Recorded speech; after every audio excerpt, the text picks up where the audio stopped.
నమస్తే. నేను మీ కుప్ప పద్మిని. ఇన్నాళ్ళు మీ సపోర్ట్‌ని నాకందిస్తూ, మీ ప్రేమని నాకందిస్తున్న ప్రతి ఒక్కరికి కృతజ్ఞతలు. ఇప్పుడు చూడబోతున్న ఈ వీడియో కూడా ఖచ్చితంగా మీకు ఉపయోగపడుతుంది.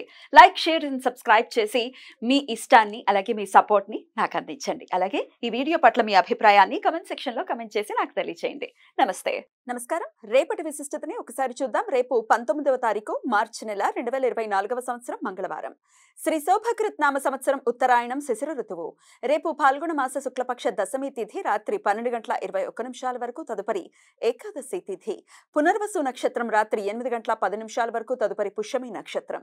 నక్షత్ర వర్జ్యం ఉదయం 7:10 నుండి 8:54 వరకు, మరలా రాత్రి 4:59 నుండి ఎల్లుండి ఉదయం 6:45 వరకు.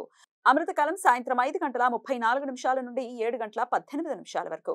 హైదరాబాద్ ప్రాంతం వారికి రేపు సూర్యోదయం ఉదయం 6:21, సూర్యాస్తమయం సాయంత్రం 6:27, చంద్రోదయం మధ్యాహ్నం 1:40, చంద్రాస్తమయం రాత్రి 3:16. అభిజిత్ ముహూర్తం మధ్యాహ్నం 12 నుండి 12:38 వరకు. దుర్ముహూర్తం ఉదయం 8:46 నుండి 9:34 వరకు, మరలా రాత్రి 11:12 నుండి రాత్రి 12 వరకు.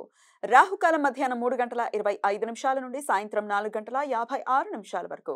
గుళిక కాలం మధ్యాహ్నం 12:24 నుండి 1:55 వరకు.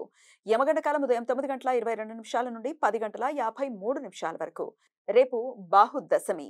నారద పురాణం ప్రకారం పాల్గొన మాస శుక్లపక్ష దశమి తిథి రోజు 14 మంది యమదేవతలను వారు యమ, ధర్మరాజ, మృత్యు, అంతక, వైవస్వత, కాల, సర్వభూతక్షయ, ఔదంబర, దడ్న, నీల, పరమేష్టి, వృకోదర, చిత్ర, చిత్రగుప్త వీరిని పూజించడానికి అనుకూలమైన ప్రత్యేకించబడిన రోజు.